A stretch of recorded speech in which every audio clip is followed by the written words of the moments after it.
ഏതെങ്കിലും ഒരു ദിവസം എവിടുന്നെങ്കിലും ഇറങ്ങി വന്ന് കാര്യമില്ലാത്തൊരു കാരണവും പറഞ്ഞുകൊണ്ട് ഒരു ബഹളം തുടങ്ങി എന്ന് പറഞ്ഞുകൊണ്ട് അതിനൊന്നും ഒരിക്കലും നിലനിൽപ്പുണ്ടാകാൻ വേണ്ടിയിട്ട് പോകുന്നത്. ഈ പ്രസ്ഥാനത്തിന്റെ അടിത്തറ കെട്ടിപ്പണിതിരിക്കുന്നത് ത്യാഗത്തിലാണ്. ഈ പ്രസ്ഥാനത്തിന്റെ അടിത്തറ കെട്ടിപ്പണിതിരിക്കുന്നത് ത്യാഗത്തിലാണ്. ആ ത്യാഗം എന്ന് പറയുന്നത് എന്താണ്? ഇപ്പൊ നേരത്തെ പറഞ്ഞതുപോലെ തന്നെ ശ്യാമപ്രസാദ് മുഖർജിയെ പോലെ ഒരാള് അദ്ദേഹത്തിന്റെ മന്ത്രിപദം ഉപേക്ഷിച്ചിട്ട് ഇറങ്ങിപ്പോയിട്ട് അദ്ദേഹം എന്താണ് ചെയ്യുന്നത്? അദ്ദേഹം വീണ്ടും മറ്റൊരു അധികാര സ്ഥാനത്തേക്ക് എത്തിപ്പെടുകയോ അല്ലെങ്കിൽ മറ്റാരെങ്കിലും എന്തെങ്കിലും ഓഫർ ചെയ്ത് അവിടെ എത്തിപ്പെടുകയോ അല്ല ചെയ്യുന്നത്. പകരം എന്താണ്? അദ്ദേഹം പോയിട്ട് അദ്ദേഹത്തിന്റെ നിലപാടിൽ ഉറച്ചു നിന്നുകൊണ്ട് അദ്ദേഹം ജനസംഘം പോലൊരു രാഷ്ട്രീയ പ്രസ്ഥാനം ആരംഭിക്കുന്നു. ആ ജനസംഘം രാഷ്ട്രീയ സ്വയംസേവക സംഘവുമായിട്ട് ചേർന്ന് പ്രവർത്തിക്കാൻ വേണ്ടിയിട്ട് തയ്യാറാകുന്നു. അദ്ദേഹം എന്ത് നിലപാടിന്റെ പേരിലാണോ രാജിവെച്ചത് ആ നിലപാടിന്റെ പേരിൽ അദ്ദേഹം പ്രതിഷേധങ്ങളുമായിട്ട് മുമ്പോട്ട് പോകുന്നു. അദ്ദേഹം ജമ്മു കാശ്മീരിലേക്ക് തന്നെ അദ്ദേഹത്തിന്റെ പ്രതിഷേധങ്ങളുമായിട്ട് കടന്നു പോകുന്നു. അദ്ദേഹം അറസ്റ്റ് ചെയ്യപ്പെടുന്നു. അറസ്റ്റിൽ വെച്ചിട്ട് അദ്ദേഹം ശ്രീനഗറിൽ വെച്ചിട്ട് തടവിൽ വെച്ചിട്ട് അദ്ദേഹം കൊല ചെയ്യപ്പെടുന്നു. എന്നും അദ്ദേഹത്തിന്റെ മരണകാരണം എന്താണ് എന്നുള്ളതിനെ കുറിച്ചിട്ട് കൃത്യമായിട്ടൊരു ധാരണയില്ല. അത് അന്വേഷിക്കേണ്ട ഗവൺമെന്റ് അന്വേഷിച്ചിട്ടുണ്ട്. ശ്യാമപ്രസാദ് മുഖർജിക്ക് മാത്രമായിരുന്നു എന്റെ അഭിപ്രായം ഉണ്ടായിരുന്നത്. ശ്യാമപ്രസാദ് മുഖർജിക്ക് മാത്രമായിരുന്നു എന്റെ അഭിപ്രായം ഉണ്ടായിരുന്നത്. ഇവിടെ വലിയ അംബേദ്കറിസ്റ്റുകളുണ്ട്. ഉണ്ടായിരുന്നു. Doctor B.R. അംബേദ്കറിന്റെ നിലപാട്. അംബേദ്കർ എന്തിനാ രാജിവെച്ചു മന്ത്രിസഭയിൽ? നമ്മളെ ആ ചരിത്രം പ്രോപ്പറായിട്ട് പഠിപ്പിക്കുന്നില്ല. ഇപ്പൊ മാഡം നേരത്തെ പറഞ്ഞതുപോലെ തന്നെ ചരിത്രം പഠിക്കുന്നില്ല. ശ്യാമപ്രസാദ് മുഖർജിയെ പഠിക്കുന്നില്ല എന്ന് പറയുന്നത് പോലെ തന്നെ ഡോക്ടർ B.R. അംബേദ്കറിനെ പഠിക്കുന്നില്ല. B.R. അംബേദ്കറിനെ എത്ര പേര് പഠിക്കുന്നുണ്ട്? B.R. അംബേദ്കർ എഴുതിയൊരു പുസ്തകമുണ്ട്, Pakistan or partition of India എന്ന് പറഞ്ഞിട്ട് അദ്ദേഹം എഴുതിയൊരു പുസ്തകമുണ്ട്. ആ പുസ്തകം എത്ര പേര് വായിച്ചിട്ടുണ്ടാവും?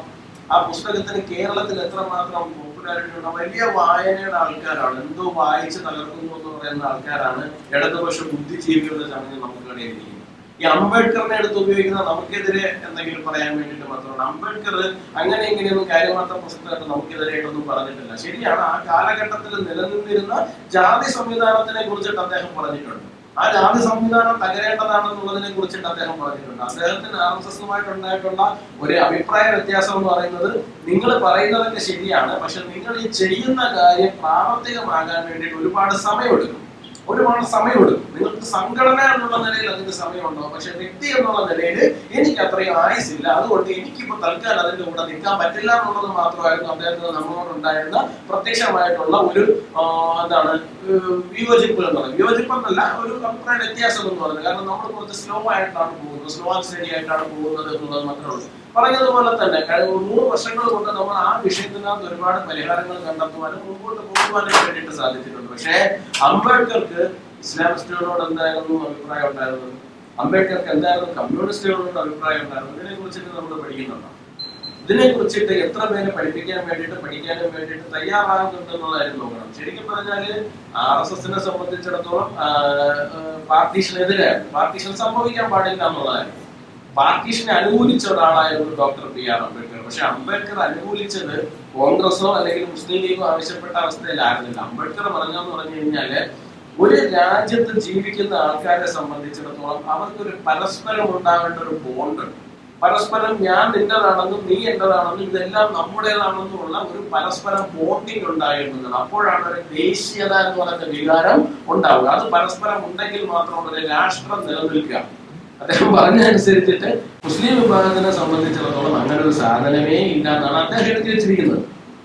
ഞാൻ പറഞ്ഞതല്ല, അദ്ദേഹം എഴുതി വെച്ചിരിക്കുന്ന സാധനമാണ്. ഇവർക്ക് ഈ പറയുന്ന വികാരം ഇന്ത്യയിൽ ഉണ്ടായില്ല, അതുകൊണ്ട് ഇവരെല്ലാവരും കൂടി പുതിയൊരു രാജ്യം ഉണ്ടാക്കി പോകുന്നെങ്കിൽ പോകട്ടെ എന്നുള്ളതായിരുന്നു അംബേദ്കറുടെ നിലപാട്. ശരിക്കും പറഞ്ഞാൽ നമ്മൾ എടുക്കുന്നതിനേക്കാളും വളരെ തീവ്രമായിട്ടുള്ള ഹിന്ദു നിലപാടാണ് B.R. അംബേദ്കർ ആ വിഷയത്തിനകത്ത് എടുത്തത്. ഒരു ഒളിയോ മറയോ ഇല്ലാണ്ടാണ് അദ്ദേഹം അതിനകത്ത് വിമർശിച്ചിരിക്കുന്നത്. അദ്ദേഹത്തിന്റെ ഏറ്റവും വലിയ കൺസേൺ ആയിട്ട് അദ്ദേഹം പറഞ്ഞിരിക്കുന്നത് തന്നെ 1857 ഒന്നാം സ്വാതന്ത്ര്യ സമരം കഴിയുന്ന സമയത്ത് ബ്രിട്ടീഷ് ആർമിയിലുണ്ടായിരുന്ന ഹിന്ദു സൈനികര് അത്രയധികം കയറി പ്രശ്നം ഉണ്ടാക്കിയിരിക്കുകയാണ്, റിവോൾട്ട് ചെയ്തിരിക്കുകയാണ്.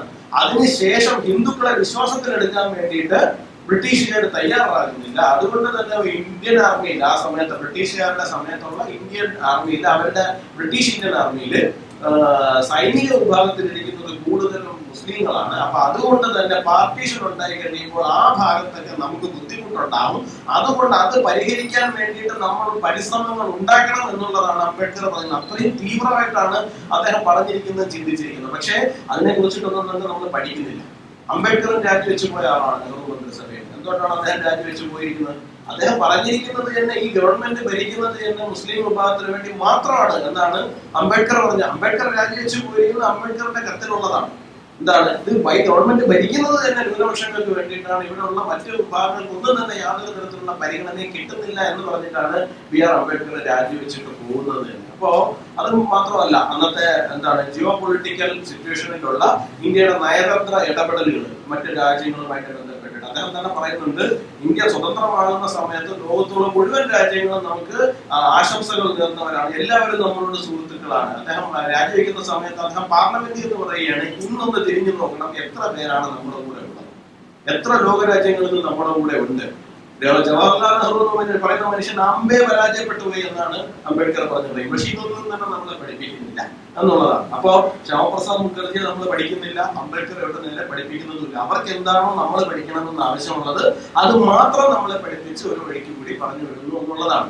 അപ്പൊ ഭാരതീയ ജനതാ പാർട്ടിയെ സംബന്ധിച്ചിടത്തോളം, ഭാരതീയ ജനതാ പാർട്ടിയുടെ പ്രവർത്തകരെ സംബന്ധിച്ചിടത്തോളം നമ്മൾ വെറുതെ ഏതെങ്കിലും നമുക്ക് ഇനി രാഷ്ട്രീയത്തിൽ ചേരാം, അതുകൊണ്ട് ഏത് രാഷ്ട്രീയത്തിൽ ചേരാം, അതോ ആ രാഷ്ട്രീയത്തിൽ പോയി ചേരാം എന്ന് പറഞ്ഞുകൊണ്ട് വെറുതെ ഇറങ്ങിപ്പോയി ഒരു രാഷ്ട്രീയ പാർട്ടിയിൽ ചേർന്ന് വന്നിരിക്കുന്ന ആൾക്കാരല്ല നമ്മൾ ഈ രാഷ്ട്രീയത്തിനൊപ്പം ഇറങ്ങി നടന്നത് ഒരു കാര്യത്തിന് വേണ്ടിയിട്ടാണ്, ഒരു പർപ്പസിന് വേണ്ടിയിട്ടാണ്, ഒരു കാരണത്തിന് വേണ്ടിയിട്ടാണ്. നമുക്കൊരു കാരണമുണ്ട്, ഐഡിയോളജിക്കലായിട്ട് നമുക്കൊരു കാരണമുണ്ട്. ആ കാരണത്തിന് വേണ്ടിയിട്ടാണ് നമ്മൾ ഇറങ്ങി നടന്നിരിക്കുന്നത്. ആ കാരണം എന്ന് പറയുന്നത് ഒരു കാലഘട്ടത്തിൽ ഭാരതം ലോകത്തിന്റെ വിശ്വഗുരുവായിട്ട് നിലനിന്നിരുന്ന ഒരു രാഷ്ട്രമാണ്. ആ വിശ്വഗുരു സ്ഥാനത്ത് നിന്ന് നമ്മൾ പതിയെ നമ്മൾ ഇറങ്ങിപ്പോകുന്ന സാഹചര്യം ഉണ്ടായി. നമ്മളൊരു മൂന്നാം ലോക രാജ്യം മാത്രമായിട്ട് അധംപതിച്ചു പോകുന്ന ഒരു സാഹചര്യം ഉണ്ടായി. നമ്മൾ ദരിദ്രന്മാരുടെ മാത്രം രാജ്യമായിട്ട് നമ്മൾ അധംപതിച്ചു പോകുന്ന ഒരു സാഹചര്യം ഉണ്ടായി. ഉടുതുണിക്ക് മറുപടി ഇല്ലാത്ത പട്ടിണി പാവങ്ങളുടെ മാത്രം ഒരു രാജ്യമായിട്ട് നമ്മൾ അധംപതിച്ചു പോയി. അവിടെ നിന്ന് നമ്മൾ തിരിച്ചു കയറി വന്ന് ലോകത്തിന്റെ ആ സിംഹാസനത്തിലേക്ക് കടന്നിരിക്കുവാനുള്ള പൊട്ടൻഷ്യൽ നമുക്കുണ്ട്. പക്ഷെ അവിടേക്ക് എത്തിക്കുവാൻ വേണ്ടിയിട്ട് ഒരു വിഷനുള്ള, ഒരു പർപ്പസ് ഉള്ള ഒരു പാർട്ടിക്ക് മാത്രം, അല്ലെങ്കിൽ ഒരു ഐഡിയോളജിക്ക് മാത്രമേ സാധിക്കൂ. നമ്മളൊരു ഐഡിയോളജിക്ക് വേണ്ടിയിട്ട് ഒരു പാർട്ടിയിലേക്ക് വന്നതാണ്, അല്ലാണ്ട് ഒരു പാർട്ടിയിൽ വന്നിട്ട് പിന്നെ ആ പാർട്ടിയുടെ ഐഡിയോളജിയിലേക്ക് നമ്മൾ വന്നതല്ല.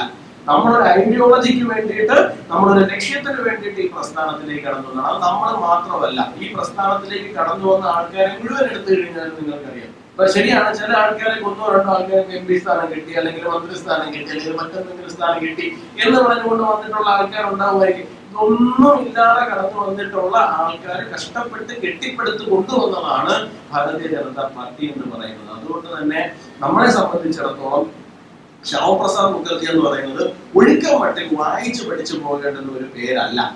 ഇന്ത്യയിലെ ഏറ്റവും പ്രായം കുറഞ്ഞ വൈസ് ചാൻസലറായിട്ട് മാറിയ ഒരു മനുഷ്യനാണ്. 30 വയസ്സുള്ളപ്പോൾ കൽക്കട്ടയിൽ അദ്ദേഹം വൈസ് ചാൻസലറായിട്ട് മാറുന്നത്. അത്രയും എഡ്യൂക്കേറ്റഡ് ആൻഡ് ഇന്റലക്ച്വൽ ആയിരുന്നു ശ്യാമപ്രസാദ് മുഖർജിയെ പോലെ ഒരാൾ.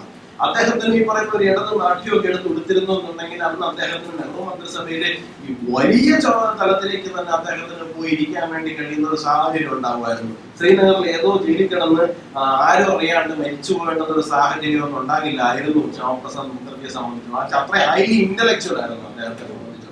അപ്പോ അങ്ങനെയുള്ള ആൾക്കാര് തന്റെ ജീവനും ജീവിതവും ഒക്കെ വേണ്ടാന്ന് വെച്ച് തനിക്ക് കിട്ടുമായിരുന്ന എല്ലാ സൗഭാഗ്യങ്ങളെയും ഉപേക്ഷിച്ചിട്ട് ജയിലറകളിലേക്ക് പോകാൻ തയ്യാറായ ഇടത്ത് നിന്നാണ് രാഷ്ട്രീയമായിട്ട് നമ്മുടെ ഒരു വളർച്ചയുടെ പടവുകൾ ആരംഭിക്കുന്നത്. നമ്മൾ ഏതെങ്കിലും ഷോർട്ട് കട്ടിലൂടെ ഒരു ദിവസം കൊണ്ടോ 2 ദിവസം കൊണ്ടോ വളർന്നു വന്ന് കയറി വന്ന ആൾക്കാരല്ല, പടിപടിയായിട്ട് പണിയെടുത്ത് കയറി വന്നിട്ടുള്ള ആൾക്കാരാണ്. രാഷ്ട്രീയം എന്ന് പറയുന്നത് തീർച്ചയായിട്ടും നമ്മൾ നേട്ടങ്ങൾ മാത്രമല്ല, പറയുമ്പോൾ നമുക്ക് വീഴ്ചകളും ഉണ്ടാകാം. ആ വീഴ്ചകളിൽ ഒളിച്ചോടുന്ന പാരമ്പര്യവും പാർട്ടിക്കില്ല എന്നുള്ളതാണ്. ഇപ്പൊ തന്നെ നിങ്ങൾക്ക് കണ്ടാൽ മനസ്സിലാവും. നീറ്റ് പരീക്ഷ വന്നു, നീറ്റ് വിഷയം വന്നു. നീറ്റ് വിഷയത്തിൽ നമുക്ക് പാളിച്ചകൾ ഉണ്ടായപ്പോൾ അത് പ്രശ്നമൊന്നും ഇല്ല എന്ന് പറഞ്ഞ് ഒളിച്ചോടാനാണോ ശ്രമിച്ചത്, അതോ റീടെസ്റ്റ് നടത്താനാണോ ശ്രമിച്ചത്? റീടെസ്റ്റ് നടത്തുന്നതിൽ ബന്ധപ്പെട്ട് എന്തുമാത്രം പ്രശ്നമുണ്ട്. പക്ഷേ ഒരു തീരുമാനം എടുത്തിട്ടുണ്ട്. എന്താണ്? ഞങ്ങൾ ഇത് ശരിയാക്കാൻ വന്നവരാണ്, അല്ലാണ്ട് ഒളിച്ചോടാൻ വന്നവരല്ല. ശരിയാണ്, ഇത്രയും വലിയ രാജ്യത്ത് ഇത്രയും വലിയൊരു സംവിധാനത്തിൽ പരീക്ഷ നടത്തുന്ന സമയത്ത് തെറ്റുകുറ്റങ്ങൾ വന്നിട്ടുണ്ട്. എല്ലാവരും മനുഷ്യരാണല്ലോ, ആരും ദൈവങ്ങളൊന്നും അല്ലല്ലോ. തീർച്ചയായിട്ടും തെറ്റുകുറ്റങ്ങൾ വന്നിട്ടുണ്ട്. ആ തെറ്റുകുറ്റങ്ങൾ വന്നിടത്ത് അതിനെ ഓൺ ചെയ്യാനുള്ള ധാർമ്മികത നമ്മൾ കാണിക്കുന്നുണ്ട് എന്നുള്ളത്. അതുകൊണ്ടാണ് നരേന്ദ്രമോദി സർക്കാർ 12 വർഷം കഴിഞ്ഞ് ഇന്നും ശക്തമായിട്ട് മുമ്പോട്ട് പോയിക്കൊണ്ടിരിക്കുന്നത്.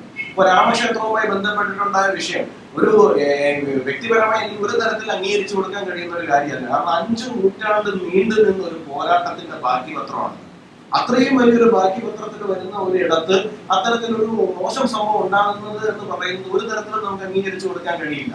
അവിടെ നമ്മൾ കൈ കഴുകി പോകാൻ വേണ്ടിയിട്ടല്ല ശ്രമിക്കുന്നത്, പകരം SIK കൊണ്ടുവന്നിട്ട് അവിടെ ആരൊക്കെ കുഴപ്പം കാണിച്ചോ ആ കുഴപ്പം കാണിച്ചവരെ മുഴുവൻ പുറത്തേക്ക് കൊണ്ടുവരാൻ വേണ്ടിയിട്ടാണ് നമ്മൾ ശ്രമിക്കുന്നത്. അതാണ് പാർട്ടി വിത്ത് ഡിഫറൻസ് എന്നുള്ള തലത്തിലേക്ക് ഭാരതീയ ജനതാ പാർട്ടിയെ കൊണ്ടുവരുന്നത്. കാരണം നമ്മൾ പറയുന്നതിനോട് നമ്മൾ ആത്മാർത്ഥത പുലർത്തുന്നുണ്ട് എന്നുള്ളതാണ്. അപ്പൊ തീർച്ചയായിട്ടും ശ്യാമപ്രസാദ് മുഖർജിയെ പോലെ ഒരാള്, അദ്ദേഹത്തെ കുറിച്ചിട്ട് നമ്മൾ വായിച്ചറിയണം, കൂടുതൽ അടുത്തറിയണം. വായിച്ചു പഠിത്തും മാത്രമല്ല ആ കാലഘട്ടത്തിന്റെ ചരിത്രം മുഴുവൻ വായിച്ച് മനസ്സിലാക്കുമ്പോഴാണ് ശ്യാമപ്രസാദ് മുഖർജി എന്തായിരുന്നു എന്നുള്ള കാര്യവും ഭാരതീയ ജനസംഘം എന്തായിരുന്നു എന്നുള്ള കാര്യവും പിന്നീട് അത് ഭാരതീയ ജനതാ പാർട്ടിയിലേക്ക് വരുമ്പോൾ ഉണ്ടാവുന്ന കാര്യവും ഇപ്പൊ മേഡം പറഞ്ഞതുപോലെ തന്നെ ദുരന്തർ 1 and 2 അത് കാണുമ്പോൾ തന്നെ സിനിമയിൽ എഴുതി കാണിച്ചിരിക്കുന്ന മുഴുവൻ ശരിയാകണമെന്നൊന്നുമില്ല. പക്ഷെ എന്നിരുന്നാൽ പോലും എന്തായിരുന്നു 2014 മുമ്പെന്നും 2014 ശേഷം എന്തൊക്കെ സംഭവിച്ചു എന്നുള്ള കാര്യത്തെ കുറിച്ചിട്ടും നമുക്കൊരു ധാരണയെങ്കിലും കിട്ടും എന്നുള്ളതാണ്. അപ്പൊ തീർച്ചയായിട്ടും എല്ലാവർക്കും കൂടുതൽ ശക്തമായിട്ട് മുമ്പോട്ട് പോകാൻ സാധിക്കട്ടെ എന്ന് ആത്മാർത്ഥമായിട്ട് ആശംസിച്ചുകൊണ്ട് എല്ലാവർക്കും നന്ദി, നമസ്കാരം.